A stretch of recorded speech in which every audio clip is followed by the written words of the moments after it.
Moi, le thème des convictions, c'est quelque chose qui me passionne parce que je sais que les convictions que nous avons sont ce qui va nous permettre de tenir dans toutes les circonstances et les situations de notre vie.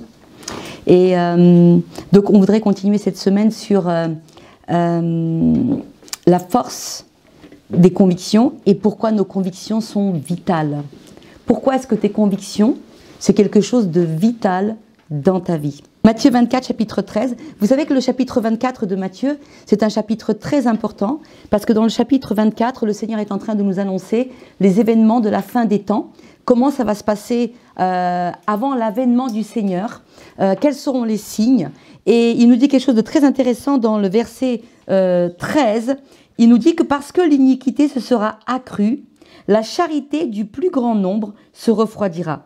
Mais celui qui persévérera jusqu'à la fin sera sauvé. Celui qui persévérera jusqu'à la fin sera sauvé. Et moi, je me suis demandé, mais qu'est-ce qui permet à quelqu'un de persévérer? Qu'est-ce qui le rend capable de persévérer? De persévérer en toutes circonstances, quand c'est facile et quand c'est difficile. Persévérer, ça veut dire continuer. Ça veut dire ne pas se décourager. Ça veut dire ne pas abandonner. Ça veut dire ne pas faire marche arrière parce que c'est dur. Ça veut dire aller jusqu'au bout. C'est ça, persévérer. Et le Seigneur a dit, celui qui persévérera jusqu'à la fin, eh bien, sera sauvé. Et je crois que sans conviction forte, fondée, on n'est pas capable de persévérer. Parce que quand ça commence à devenir trop difficile, eh bien, on va baisser les bras et on va avoir tendance à abandonner. Donc pour moi, le thème des convictions, c'est un thème qui est extrêmement important dans nos vies. Encore plus aujourd'hui, alors que nous vivons une ère, un temps où l'humanité, elle est complètement, secouée, chamboulée, et on fait face à une tempête mondiale. Et vous savez, dans les décennies que nous vivons, il y a beaucoup de convictions fondamentales qui ont été extrêmement ébranlées. Les convictions que nous avions pendant des siècles ou des années sur, par exemple, la famille, le couple, l'éducation, les valeurs fondamentales, eh bien ces convictions-là, elles sont secouées aujourd'hui, elles sont ébranlées. Ce qui était important il y a 30 ans, essentiel, eh bien aujourd'hui, eh bien c'est secoué et du coup, les convictions sont également transformées. On vit une génération, pour moi, c'est ce dont je me suis rendu compte, on vit une génération qui est faible en conviction pour des valeurs essentielles, le bien, le mal, être fidèle, être honnête, être loyal, les convictions qui concernent les choses spirituelles, la vie éternelle, Dieu. On vit donc une génération qui est faible quelquefois en ce qui concerne des convictions essentielles, des valeurs essentielles, mais elle est très catégorique pour ce qui est insignifiant. Vous n'êtes pas d'accord avec ça? On vit une génération qui est faible en conviction pour des valeurs essentielles, mais qui quelquefois est très catégorique pour des choses qui sont insignifiantes. Et même quelquefois, en tant que chrétiens, nous sommes ébranlés, attaqués dans nos convictions. Et l'autre jour, on discutait avec je ne sais plus quelle personne, et on disait, on a besoin aujourd'hui de convictions fortes. On a besoin pour nous, en tant que fils et filles de Dieu, en tant que chrétiens, on a besoin de développer des convictions spirituelles fortes, parce que c'est ce qui va nous permettre de persévérer jusqu'au bout. De persévérer jusqu'à la fin, de persévérer malgré les lavages de cerveau, malgré l'influence de la société qui voudrait renverser les choses et faire appeler bien ce qui est mal et mal ce qui est bien. Comment vas-tu tenir si tu n'as pas des convictions qui sont fortes et des convictions qui sont justes? Parce qu'il y a des hommes qui sont des hommes de conviction aujourd'hui. Seulement, ils ont des convictions qui sont pas forcément des convictions qui sont basées sur la parole de Dieu, des convictions qui sont dirigées par des valeurs qui ne sont pas forcément nobles, mais on doit avoir des convictions qui sont des convictions justes, des convictions basées sur la parole de Dieu, des convictions qui sont basées sur la vérité et qui plaisent au Seigneur. Alors, seuls des hommes et des femmes animés par des convictions fortes pourront tenir quand ça deviendra dur. Et cette semaine, comme je l'ai dit tout à l'heure, avant de démarrer la réunion, cette semaine, j'ai été vraiment particulièrement touchée quand j'ai vu sur les réseaux sociaux ces dizaines et ces centaines d'aides-soignants, de personnels soignants, de médecins, d'infirmiers qui, par conviction, qui, parce qu'ils ne voulaient pas, comment dire, renier des convictions libres et éclairées qu'ils avaient sur certaines de choses, ont refusé eh bien, de renier leurs convictions et du coup ils ont dû payer un prix fort. Le prix de perdre leur emploi, le prix de perdre la possibilité de travailler. Et ça m'a fait pleurer de les voir déposer leur blouse. Certains qui avaient exercé ce métier qui est un métier altruiste, hein, qui est un métier où l'on cherche à aider l'autre. De la même manière les pompiers qui ont déposé leur casque.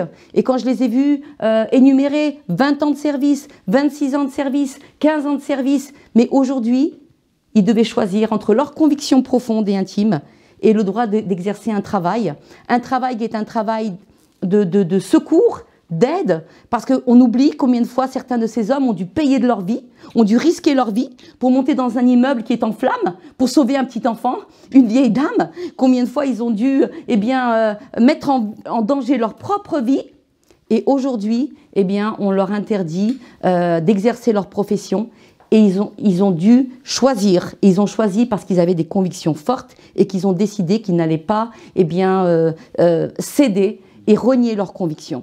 Et donc ça, c'est vraiment tellement important, parce que tes convictions ou ton manque de conviction va t'amener quelque part un jour ou l'autre.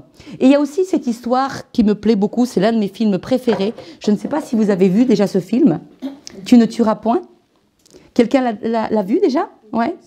C'est l'histoire d'un homme, d'un jeune homme, avec des convictions spirituelles tellement fortes, et comment Dieu l'a utilisé. C'est l'histoire de Desmond. Ça se passe en 1945, alors que la guerre dans le Pacifique fait rage entre les forces américaines et le Japon. Et là, cet homme, ce jeune soldat, qui était un objecteur de conscience, on dit ça comme ça, un objecteur de conscience, c'était un jeune homme qui avait des convictions fortes, des convictions spirituelles. Et lui, une de ses convictions, c'est un chrétien ne pouvait pas tuer. Tu ne tueras point. Et alors qu'il était dans l'armée, il a refusé de prendre les armes. Alors il a été harcelé par ses amis, ses collègues, il a été harcelé par sa direction, mais il a tenu bon pour ses convictions. Il a tenu bon et finalement, vous savez ce qui s'est passé sur cette île d'Okinawa, je crois que c'est l'île d'Okinawa, cet homme-là qui a refusé par conviction de prendre les armes, c'est celui qui a sauvé des centaines de soldats alors qu'il y avait une tuerie atroce qui avait lieu sur cette île, qui les a sauvés et qui les a ramenés à l'abri alors qu'ils étaient sous les feux et les balles des Japonais. Et il a tenu bon par conviction, il n'a pas cédé quand ça devenait dur au nom de ses convictions. Et je pleure en regardant ce film. Et je dis force et honneur à des personnes qui ont de telles convictions qu'ils arrivent à tenir bon pour les convictions, même quand c'est dur, même quand il faut payer le prix. Et j'ai pleuré en regardant cette semaine les tweets de ces infirmiers, de ces aides-soignants, de ces pompiers et de ces personnes qui devaient choisir. Et qu'est-ce qui les a fait choisir et tenir? C'est parce qu'ils avaient des convictions solides. Mais c'est ce qui fera aussi que tu vas tenir dans ta vie. Face à des décisions importantes, face à des choix, persévérer dans ta marche avec le Seigneur, même quand ça va devenir dur, même quand on va se moquer de toi, même quand il va falloir faire des choix, tu vas tenir. Pourquoi? Parce que tes convictions vont te faire tenir. C'est pour cela que tu dois savoir aujourd'hui, est-ce que mes convictions sont fortes? Est-ce qu'elles sont basées et imprégnées de la parole de Dieu pour pouvoir tenir bon? Sommes-nous aujourd'hui une église? L'église est des hommes et des femmes de conviction. Des convictions fortes pour bâtir nos propres vies, pour bâtir des vies qui vont honorer Dieu. Mais nous devons aussi avoir des convictions fortes, frères et sœurs, concernant le fait que nous sommes des disciples de Jésus-Christ et que nous sommes appelés aujourd'hui eh bien, à nous occuper des affaires de notre Père. Ça doit être aussi des convictions que nous avons. L'Église aujourd'hui doit être convaincue qu'elle doit se lever comme un seul homme et s'occuper de faire avancer les affaires du Père. Ça doit être une conviction dans nos cœurs. Alors les convictions, c'est quoi? C'est une certitude fondée sur des preuves évidentes. C'est une idée, une croyance qui a un caractère fondamental pour toi. C'est le contraire du doute. Une conviction, c'est une croyance tellement forte qu'elle va diriger et impacter ta vie et tes décisions. Et tout à l'heure, le pasteur, il a dit, Pour des idées et des opinions, on va discuter, mais pour des convictions, on doit être prêt à mourir. C'est ça la force des convictions. Quelles sont tes convictions dans ta vie aujourd'hui? En as-tu? Est-ce que j'en ai? Est-ce qu'elles sont fortes? Est-ce qu'elles sont solides? Vous savez, très jeune, j'ai été une jeune fille qui a bâti des convictions fortes. Très jeune, alors que j'étais exposée à la parole de Dieu, j'ai embrassé la parole de Dieu. Je me suis laissée imprégner de la parole de Dieu. J'ai accueilli les prédications de mes pasteurs à l'église qu'on prêchait. Et toutes ces choses-là m'ont bâti des convictions solides, des convictions qui m'ont aidé à tenir bon, à être forte. J'ai décidé très jeune, par conviction, de me garder pure, de garder mon cœur pur, de marcher dans la sainteté. Très jeune, j'ai décidé que j'allais laisser la parole de Dieu diriger mes choix. Très jeune, mes convictions m'ont gardé dans une stabilité émotionnelle. Vous savez, j'ai un âge certain. J'ai traversé des jours bons et des jours qui étaient moins bons. J'ai traversé des moments de joie et des moments où j'ai pleuré. Mais malgré les difficultés, les convictions que j'ai bâties, parce qu'elles ont été... Mes croyances ont été exposées, ont été, imprégnées des valeurs de la parole de Dieu. Ça m'a aidé à tenir. Tes convictions vont te faire tenir. Tes convictions vont t'aider à faire des choix. Très jeune, j'ai décidé que je ne me marierai pas avec quelqu'un qui n'a pas les mêmes convictions que moi, qui n'appartient pas au Seigneur, qui n'aime pas le Seigneur. Voilà, c'était des choix, c'était une conviction dans mon cœur. Merci Seigneur, j'ai trouvé un bel homme pour m'accompagner. Mais tes convictions vont impacter tes choix. Et si tu n'as pas de conviction, eh bien c'est l'influence d'ailleurs, des autres ou de la société qui va t'impacter. Donc, c'est par conviction qu'on bâtit sa vie dans une certaine direction. Très jeune, j'ai eu la conviction que j'allais refuser avec ma langue de mentir. Et vous savez, c'est encore quelque chose que je fais aujourd'hui. Même si quelquefois je suis très tentée. On est tenté, mais c'est une conviction. Dans mon cœur, c'est une conviction. Pourquoi? Parce que la parole de Dieu me dit que les menteurs n'hériteront pas du royaume de Dieu. Et moi, c'est quelque chose que j'ai embrassé, que j'ai accueilli. Ça fait partie de mes convictions. Donc tes convictions vont faire ce que tu es. C'est tellement important de savoir quelles sont mes convictions et qu'est-ce qui construit mes convictions. La semaine dernière, on a entendu qu'est-ce qui construit nos convictions. L'environnement, tes amis, ton éducation. Mais ce qui doit être la source sur laquelle tu te bases pour construire tes convictions, ça doit être la parole de Dieu. Et nous verrons ça tout à l'heure. Parce que les valeurs du monde vont et viennent. Mais la parole de Dieu, elle est éternelle. Pas un iota ne sera ôté de la parole de Dieu. Et donc, c'est tellement important de savoir sur quoi tu vas baser tes convictions. Nous parlons des convictions encore pendant ce culte. Ça fait le 3e dimanche parce que ça va devenir essentiel dans les temps dans lesquels nous entrons. Pour ta survie spirituelle, ton salut, pour ta cohérence personnelle. Nous entrons dans des temps où il va falloir que tu aies des convictions fortes pour rester en cohérence avec tes valeurs personnelles. Et c'est ce qu'ont fait ces dizaines et centaines d'hommes et de femmes. Ils sont restés en cohérence avec leurs valeurs personnelles et ils ont payé le prix. Et je prie pour eux, que Dieu soit avec eux et qu'il les aide et qu'ils viennent à leur secours. Parce que vous savez, se retrouver dans des situations où on se retrouve privé de son travail, peut-être interdit d'exercer d'autres activités. Vous imaginez la pression que ça représente?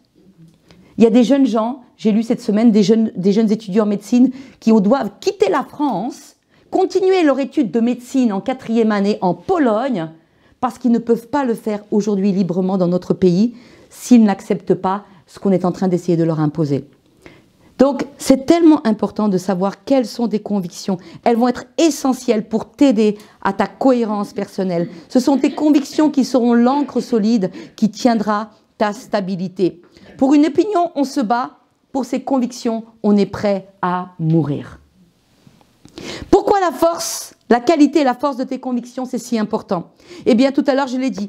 Sans conviction, quand c'est dur, on abandonne. Dans n'importe quel domaine. N'est-ce pas, Steve? Les études. Voilà. Pourquoi tu fais ce que tu fais? bah, quand c'est dur, si tu n'as pas une conviction, si tu ne sais pas pourquoi tu fais ce que tu fais, dans quel but, bah, je t'assure, dès qu'il faut payer le prix, tu vas abandonner.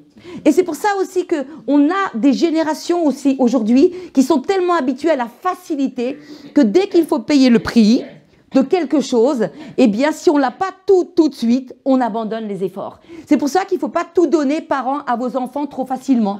Parce que sinon, merci Brigitte, sinon, ils n'auront pas cette conviction qu'on doit payer le prix. Tout ce qui est précieux, il faut sacrifier pour l'avoir. Donc, c'est la conviction, sans conviction, quand c'est dur, on abandonne. Donc, tu dois clarifier quelles sont tes valeurs et tes convictions essentielles dans ta vie. Deuxièmement, tes convictions vont t'aider à te préserver, à te guider dans tes choix. Lorsque tu seras attaqué par l'ennemi, eh bien, si tu n'as pas des convictions solides, eh bien, tu vas baisser les bras, capituler face aux tentations. Si tu n'as pas des convictions solides face aux principes de Dieu, si tu n'as pas des convictions solides qui sont l'encre de ta vie, tu ne pourras pas résister. C'est tellement important. Et troisièmement, vivre avec des convictions, ça donne de la puissance et de l'intensité à ta vie. C'est quand tu as des convictions, ça génère de l'enthousiasme. Moi, on m'a dit un jour, bah, c'est bien, on n'a rien contre le fait que vous soyez croyante, mais vous êtes un petit peu trop convaincue. Mais je dis, je peux pas faire sans, parce que les convictions que j'ai dans mon cœur, elles génèrent de l'intensité. Tu sais ce que c'est l'intensité? C'est quand ça vibre. Quand tu as des convictions fortes, que tu sais que Dieu t'aime, que tu as des convictions sur ton avenir, que tu sais que si Dieu est avec toi, qui peut être contre toi, que tu sais qu'au final, c'est Dieu qui gagne, que les projets de Dieu pour toi sont excitants. Tu peux pas être juste, tu vois, tiède, comme ça. Tu vois ce que je veux dire? Non, il y a quelque chose qui brûle dans tes entrailles. Parce que les convictions donnent de la puissance et de l'intensité à la vie. C'est pour cela que tu dois chercher à être une personne de conviction. Quatrièmement, sans conviction, tu seras la proie à la tromperie des hommes. C'est ce que nous dit la parole de Dieu. Elle nous dit dans Éphésiens chapitre 4, verset 14, « Jusqu'à ce que nous soyons parvenus à l'état d'homme fait, à la mesure de la stature parfaite de Christ, afin que nous ne soyons plus des enfants flottants, emportés à tout vent de doctrine, par la tromperie des hommes, par leur ruse dans leurs moyens de séduction. » Si tu n'es pas au clair sur ce que tu sais être la vérité, sur ce que tu sais être juste et vrai et droit, tu seras la proie de la tromperie des hommes. Tu seras séduit. Tu seras ballotté d'un côté ou d'un autre. Parce que sans conviction, on est la proie à la tromperie des hommes. Et cinquièmement, sans conviction, eh bien tes émotions vont te faire vaciller à droite, à gauche. Quand ça va aller bien, tu vas être content. Quand ça va aller mal, tu vas être désespéré. Quand les gens vont t'aimer, c'est mieux qu'ils t'aiment. Mais des fois, ils t'aiment pas. Mais tu vas faire quoi? Mais si tu as la conviction que Dieu les bénisse, mais ta force première, ta source de satisfaction, c'est Dieu, il est ton ancre solide, eh bien cela va stabiliser tes émotions. Sans conviction, nos émotions, elles sont fluctuantes, vacillantes. Et puis sixièmement, ce monde a besoin d'hommes et de femmes de conviction, surtout aujourd'hui. Aujourd'hui, il y a besoin d'une lumière. Là où tu es tous les jours, lundi, mardi, jusqu'à dimanche, tu es une lumière. Vous savez que il suffit d'une toute petite lumière pour éclairer le noir. Tu mets une pièce toute noire et tu mets juste un briquet, tu l'allumes et ça éclaire. Donc quelquefois on pense qu'on est insignifiant, on pense qu'on n'est pas qualifié, on pense qu'on n'a pas assez, qu'on n'a pas ce qu'il faut. Mais avec ce que tu as, tu es déjà assez. Et si tu es une personne de conviction, convaincue de tout de ces croyances en Dieu que tu as, eh bien là où tu vas aller, tu vas être une petite lumière, un lumignon qui brûle. Donc, et le monde en a besoin, aujourd'hui plus que jamais. Alors, Dieu s'attend à ce que ses enfants soient des hommes et des femmes de conviction. Il a dit dans sa parole, « Mais parce que tu es tiède, je te vomirai de ma bouche. » Le Seigneur s'attend à ce que toi et moi, fils fils et filles de Dieu, nous soyons des personnes qui développent des convictions. Parce que si nous sommes tièdes, ça ne lui plaît pas, ça lui déplaît. Et les convictions, vous savez de quoi elles découlent? Elles découlent de nos connaissances. Quand tu sais, ça génère, ça développe des convictions. Et Dieu nous avertit que sans connaissance, tu vas périr. Osée 4,6 nous dit « Mon peuple est détruit parce qu'il lui manque la connaissance. » C'est ta connaissance. Plus tu vas connaître de Dieu, plus tu vas connaître de sa parole, plus tu vas comprendre ses principes, plus tu vas comprendre la pensée de Dieu, plus tu vas l'embrasser, plus elle va devenir tienne, plus elle va te façonner, plus elle va transformer ton intelligence et plus tu vas être une personne de conviction. Et si tu es une personne qui a cette connaissance, eh bien, tu pourras être une personne de conviction. Le chrétien doit connaître pour être convaincu. Connaître Dieu, connaître sa volonté, connaître sa parole, pour reconnaître ce qui est bien de ce qui est mal, pour discerner. Comment pouvons-nous discerner si nous n'avons pas la connaissance? C'est pas possible. Et nous avons besoin d'avoir la connaissance pour être quelqu'un de convaincu. Et Dieu s'attend à ce que nous soyons des personnes de conviction. Et non seulement ça, mais pour les fils et les filles de Dieu, il y a non seulement la connaissance que tu acquiers en lisant la parole de Dieu, en écoutant la parole de Dieu, mais il y a aussi cette connaissance révélée. Vous savez que le Saint-Esprit veut nous donner des révélations. Il veut se révéler à nous. Vous savez, quand j'ai reçu le baptême du Saint-Esprit, j'avais 15 ans. Et quand j'ai reçu cette expérience, j'ai reçu cette connaissance de Dieu. Mais c'est une connaissance que tu expérimentes. C'est pas juste une connaissance que quelqu'un t'enseigne. C'est quelque chose que tu expérimentes dans ton esprit, dans ton cœur. Et quand j'ai reçu ce baptême du Saint-Esprit, j'ai connu Dieu dans mon être intérieur. J'ai su, j'ai compris, j'ai expérimenté l'amour de Dieu. Et c'est venu créer en moi des convictions. Et depuis ce jour-là, qu'il pleuve, qu'il vente, qu'il neige, la conviction d'être l'enfant chéri de Dieu ne m'a jamais quitté. Les hommes peuvent venir, aller, rester, partir, mais moi j'ai une conviction intérieure révélée, quelque chose de divin, que je suis enfant de Dieu, que je suis aimé, que je suis approuvé, que Dieu a des projets pour moi, que j'ai de la valeur à ses yeux. Ça m'a été révélé quand j'ai reçu ce baptême du Saint-Esprit. Donc, le Saint-Esprit, c'est ce qu'il cherche à faire. Il cherche à te donner des convictions par révélation. Et dans Romains 8,15, il dit « Vous n'avez point reçu un esprit de servitude pour être encore dans la crainte, mais vous avez reçu un esprit d'adoption par lequel nous crions « Abba, Père !» C'est ce que j'ai crié quand j'ai reçu le baptême du Saint-Esprit. J'avais 15 ans, j'étais jeune, hein, et quand j'ai commencé à parler dans d'autres langues, quand j'ai commencé à oublier tous les gens qui étaient autour de moi en train de prier pour moi, c'était juste Dieu et moi et Dieu, et j'ai commencé à avoir ces flots d'amour, eh bien j'ai crié « Abba, Père !» Et je savais, j'avais une révélation que j'avais un Père qui était un père spirituel et que j'étais sa fille. Et au verset 16, il dit « L'Esprit lui-même rend témoignage à notre esprit que nous sommes enfants de Dieu. » Il vient te convaincre. Le Saint-Esprit vient te convaincre. Et ça, je vais te dire une chose, personne ne pourra te l'arracher. Personne ne pourra t'enlever cette certitude, cette conviction dans ton cœur. Et il vient nous convaincre que si nous sommes enfants, nous sommes aussi héritiers de Dieu et co-héritiers de Christ, si toutefois nous souffrons avec lui. Ça, c'est un autre thème, mais qui est très intéressant. Quelquefois, on va être héritier, mais on n'est pas prêt à souffrir. On n'est pas prêt à prendre la croix. On n'est pas prêt à se renier soi-même. Voilà, mais c'est un autre thème. Mais voilà, la conviction vient de la connaissance. Plus tu vas connaître Dieu, plus tu vas être exposé à sa parole, plus tu vas être exposé à la puissance du Saint-Esprit qui œuvre en toi, et plus tu vas avoir des convictions solides, forte, profonde, comme un chêne, nous a dit le pasteur la semaine dernière. Et vous savez, le chêne, sa caractéristique, c'est que ses racines sont tellement profondes et fortes que quand la tempête vient, eh bien, il ne peut pas être détruit. Ou alors le palmier, on m'a dit qu'il y a certains types de palmiers qui ont cette capacité d'être tellement enracinés que la tempête va venir, elle peut jusqu'à le courber, complètement allongé au sol, mais une fois qu'elle est partie, pouf, il se relève.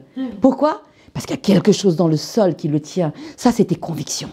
Tes convictions vont être là, elles vont te tenir. Peut-être que la vie va te courber, tu vas te sentir à plat, tu vas te sentir que tu peux plus, tu es arrivé au bout du bout, au bout de ta résistance, au bout de ta force. Et là, à un moment, le Saint-Esprit est en train d'agir et le palmier, il fait pouf, et tu te relèves. Et de nouveau, tu as la niaque, tu as le sourire sur le visage, tu as la force qui t'est rendue. Ça, c'est ce que font ces convictions qui sont dans ton cœur. Et quand tu sais que tu sais que tu sais,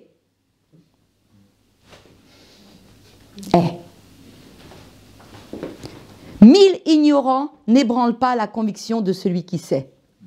C'est Frédéric Amiel qui a dit ça. 1000 ignorants n'ébranlent pas la conviction que tu sais. Quand tu as vécu Jésus, quand tu as expérimenté Christ, quand tu l'as expérimenté de manière révélée, spirituelle, touché par son amour, qui peut venir ébranler cette conviction? J'aime beaucoup, c'est l'un de mes personnages préférés de la Bible. C'est un jeune homme, quand au début on le rencontre dans sa vie, c'est un jeune homme de conviction. Quelquefois on peut dire « Ah ouais, mais il faut attendre d'être comme papa ». Un Curtis, tu vas dire « Ah ouais, mais quand j'aurai l'âge de papa, ok, je serai convaincu » ou « Maman, je sais, ils ont... » Mais non. Tu peux avoir 10 ans, hein. Tu peux avoir 6 ans, tu peux avoir 17 ans comme Daniel et être un jeune rempli de conviction. C'est ce qu'était notre ami Daniel. C'est l'un de mes personnages préférés. Vous aimez bien, vous aussi, Daniel dans la Bible? Il y a quelqu'un d'autre pour qui c'est l'un de ses personnages préférés dans la Bible? Ouais. Vous êtes tous des copieurs, en fait. Hein. C'était un piège. Tu préfères David? Ok, Daniel. Pourquoi j'aime Daniel? Pourquoi j'aime Daniel? Daniel avait 17 ans quand sa vie a basculé. Il était d'une famille royale à Jérusalem, juive, de la noblesse. Et puis là, voilà que Jérusalem est envahie par les Babyloniens, Nebuchadnezzar. On est en 680, à peu près 580 avant Jésus-Christ. Nebuchadnezzar envahit la ville et le pays des Juifs, là, des Israélites, et il les emmène en captivité à Babylone. Daniel a 17 ans. C'est jeune, 17 ans. Hein. 17 ans, on n'a pas encore eu le temps vraiment d'affermir ses convictions. Et pourtant, oui, à 17 ans, on peut déjà être une personne qui sait en quoi elle croit et qui sait qu'elle sait. Et Daniel donc a été emmené en captivité. Et là, qu'est-ce qui se passe? Eh bien, comme il était de la noblesse, qu'il était beau, grand, fort, intelligent, eh bien, le roi a décidé d'en prendre quelques-uns pour, eh bien, les formater à la babylonienne. Alors pendant 3 ans, il fallait qu'ils soient nourris, qu'ils soient éduqués, que leur mentalité soit transformée. Ils devaient être nourris avec les mets du roi, manger à la table du roi, boire le vin du roi et ensuite ils seraient mis au service du roi. Et là on voit Daniel et ses amis, eh bien on voit qu'il y a un coup de théâtre. Daniel dit non à l'eunuque. L'eunuque vient pour les avertir que vous avez le privilège, vous allez être reformatés, vous n'allez pas être des esclaves, mais on vous donne une chance et vous allez pouvoir faire partie de ce gouvernement, mais il faut que tu fasses des compromis avec tes convictions. Et c'est encore comme ça aujourd'hui. Hein. Faut faire des compromis. Certains les font, d'autres payent le prix. Et là, Daniel, il dit non. Comment ça, non? Eh bien non, on a des convictions. Nous, on a été élevés dans la tradition religieuse juive. On ne peut pas nous souiller avec de la nourriture qui est sacrifiée aux idoles. Et on te demande, s'il te plaît, fais-nous confiance. Laisse-nous manger des fruits, des légumes, boire de l'eau. On voit dans le verset 8, Daniel résolu de ne pas se souiller avec les mets du roi. Comment a-t-il pu résolubrer? Non, c'est pas ça. Non, c'est pas résoudre. Résolu. résolvez. Voilà, donc ceux qui nous écoutent, peut-être qu'ils pourront nous tchatcher, nous donner la réponse, nous écrire. Enfin, Daniel, en tout cas, il a résolu, c'est plus facile, de ne pas se souiller. Et moi, je me dis, mais il a dû avoir une sacrée maman, hein, Daniel. Une sacrée... Parce que vous savez, les mères juives, c'était quelque chose. Hein. Elles enseignaient leurs enfants. Hein. Il a dû être drôlement enseigné. Hein. Et pour toutes les mamans, je dis, ne méprisez pas votre impact d'influence alors que vous façonnez la vie de vos enfants. Parce qu'il a dû avoir vraiment une mère puissante, Daniel, pour qu'il ait pu avoir des convictions aussi fortes. Comment a-t-il été capable de résister à la pression et prendre cette résolution? Parce qu'il avait des convictions fortes. Et aujourd'hui, mes amis, il en est de même pour vous. Que tu sois jeune, que tu sois moins jeune, si tu n'as pas des convictions, eh bien, tu ne pourras pas tenir. Mais si tu as des convictions fortes, Dieu est capable de t'emmener et d'attirer à toi une faveur et une protection que tu n'as même pas idée, parce que tu tiens ferme à tes convictions. C'est ce qui s'est passé avec Daniel. Hein. Non seulement, on va ouvrir le livre de Daniel, et on va lire un petit peu.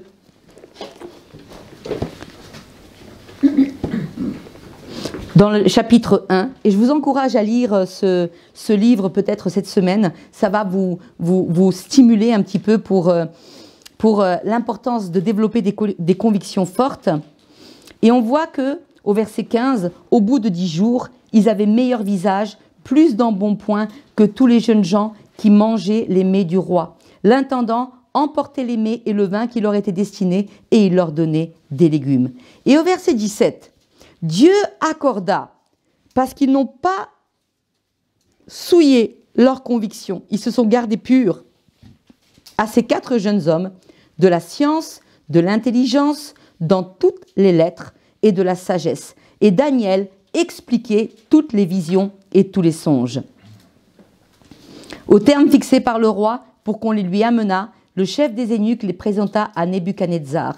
Le roi s'entretint avec eux, et parmi tous ces jeunes gens, il ne s'en trouva aucun comme Daniel, Anania, Michaël et Azaria. Ils furent donc admis au service du roi, et sur tous les objets qui réclamaient de la sagesse et de l'intelligence, et sur lesquels le roi les interrogeait, il les trouvait 10 fois supérieurs à tous les magiciens et astrologues qui étaient dans tout son royaume. Amen.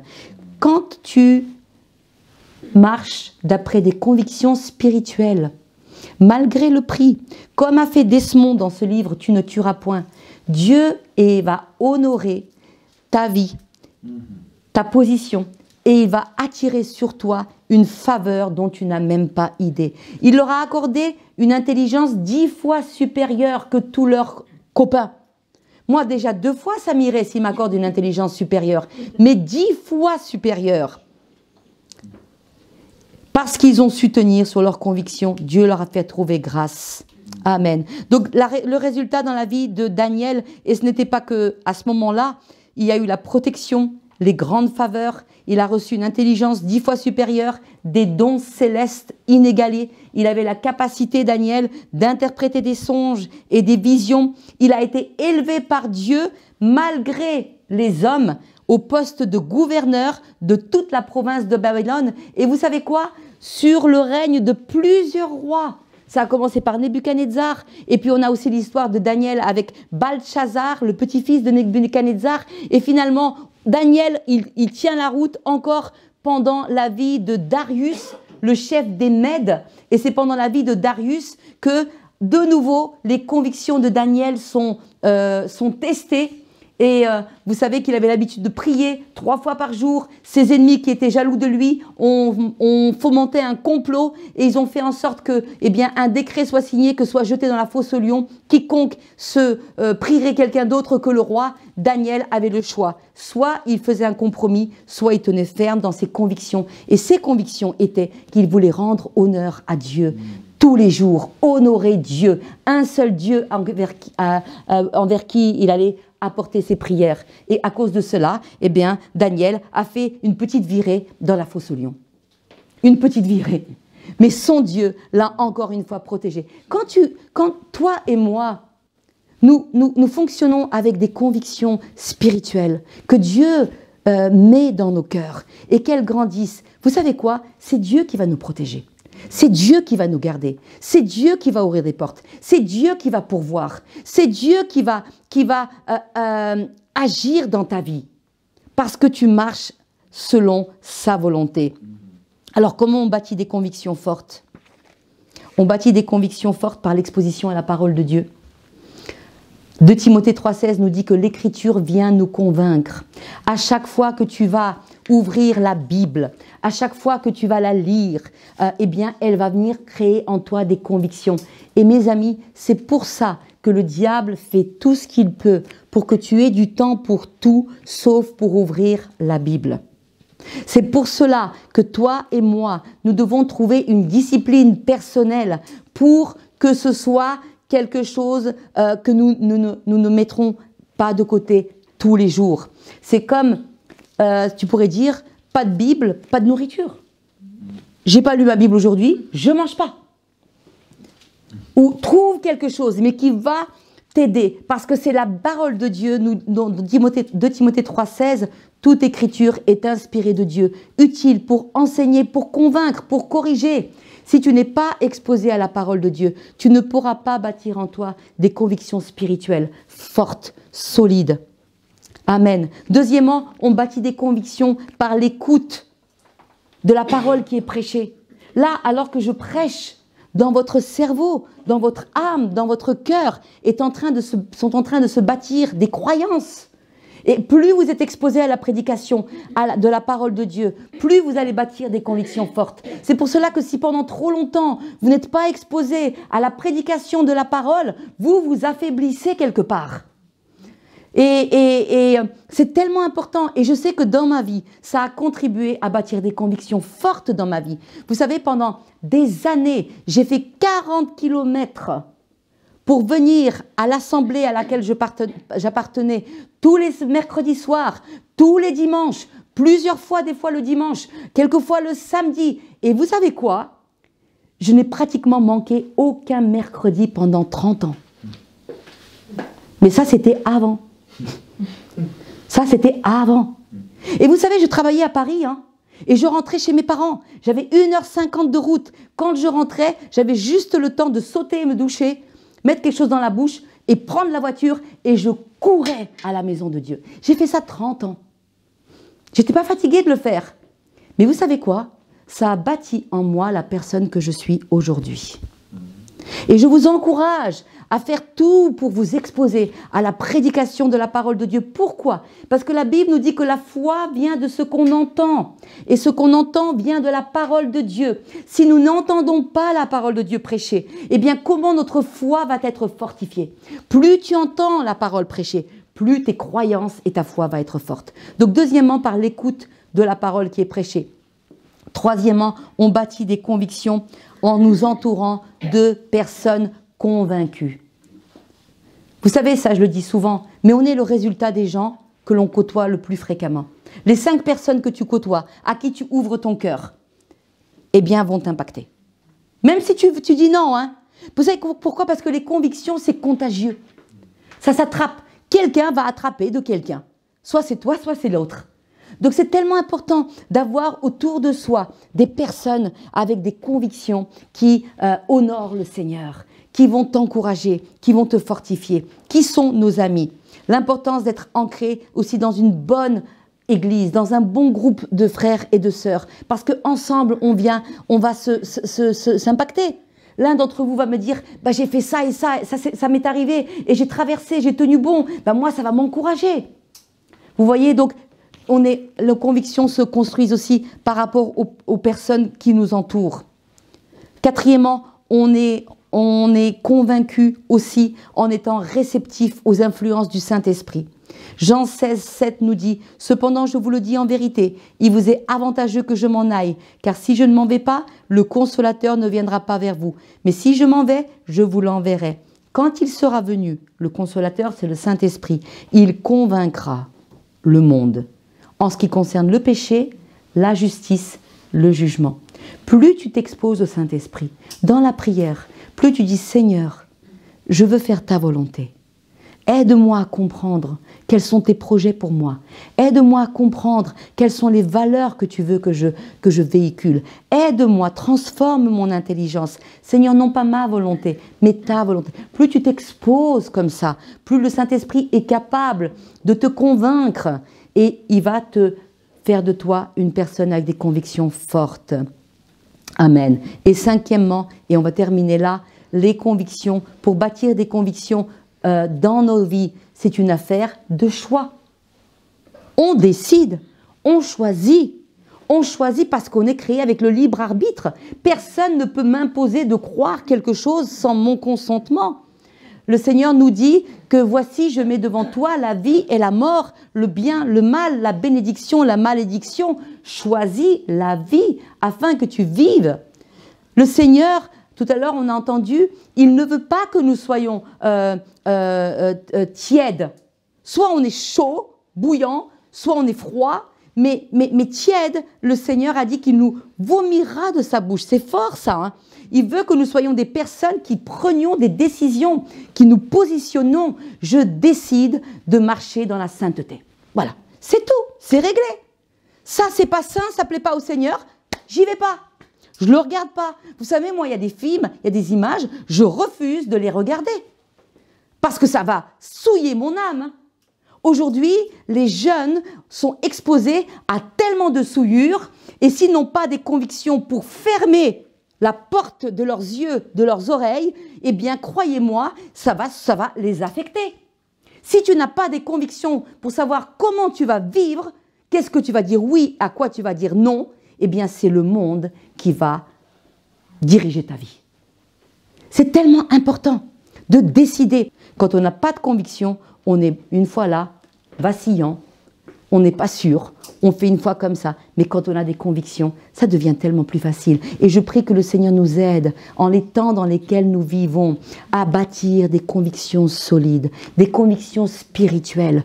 Tout le reste passera, mais ma parole ne passera pas. Je vous encourage à laisser Dieu et sa parole vous convaincre plus que jamais sur ce qui est bon, sur ce qui est juste, sur ce qui est prioritaire dans nos vies aujourd'hui. C'est quoi la priorité dans nos vies aujourd'hui? Vous savez, cette crise, quelqu'un a dit sur un tweet, et j'ai trouvé ça très intéressant, cette crise que nous traversons depuis 18 mois à peu près, elle vient révéler en fait ce qui est à l'intérieur de chacun, finalement. Nos aspirations profondes, nos peurs profondes, nos certitudes profondes, cette crise vient mettre en lumière ce qu'il y a à l'intérieur. Alors que ce soit peut-être une période qui fait que tu te remets en question, tu dis « Seigneur, moi je décide, plus que jamais aujourd'hui, de te laisser me convaincre par ta parole sur ce qui est bon, sur ce qui est juste, sur ce qui est important et sur ce qui est une priorité dans ma vie aujourd'hui. » Vous savez, les quelques disciples ont bouleversé le monde parce qu'ils avaient des convictions sur la mission de leur vie. Est-ce que nous avons des convictions aujourd'hui en tant qu'Église sur la mission de notre vie? C'est quoi ta mission de vie aujourd'hui? On ne sait pas les temps qui sont devant nous. On ne sait pas combien de temps avant que la trompette ne sonne. On ne sait pas le lendemain. Et nous avons besoin de savoir avec précision. Pourquoi est-ce que je vis? Pourquoi est-ce que je vibre? Pourquoi est-ce que je me lève le matin? Quelle est ma mission? En ces temps que nous traversons, qu'est-ce que Dieu attend de moi? Amen. Alors, voilà, je vous encourage ce matin à être des personnes qui développent tous les jours des convictions fortes. Que vous puissiez vraiment bâtir des convictions qui vont honorer Dieu.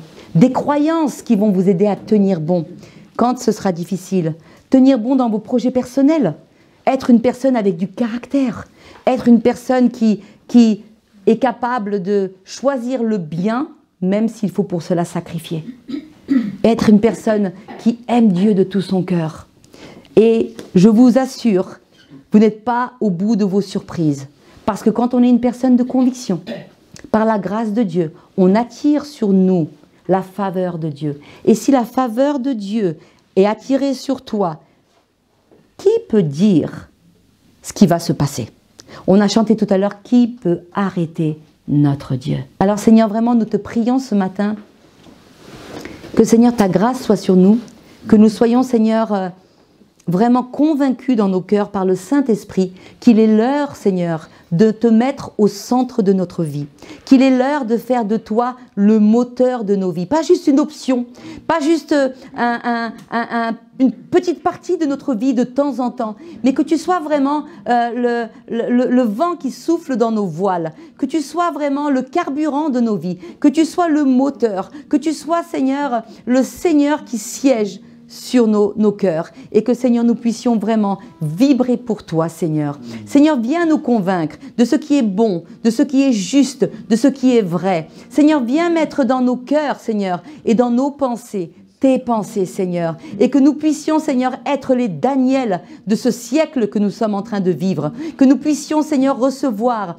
les révélations du Saint-Esprit, que nous puissions être la lumière, Seigneur, que le monde a besoin de voir dans les ténèbres actuelles, Seigneur. Encourage, Seigneur, chacun. Seigneur Père, par le nom puissant de Jésus-Christ, j'ai prié. Amen.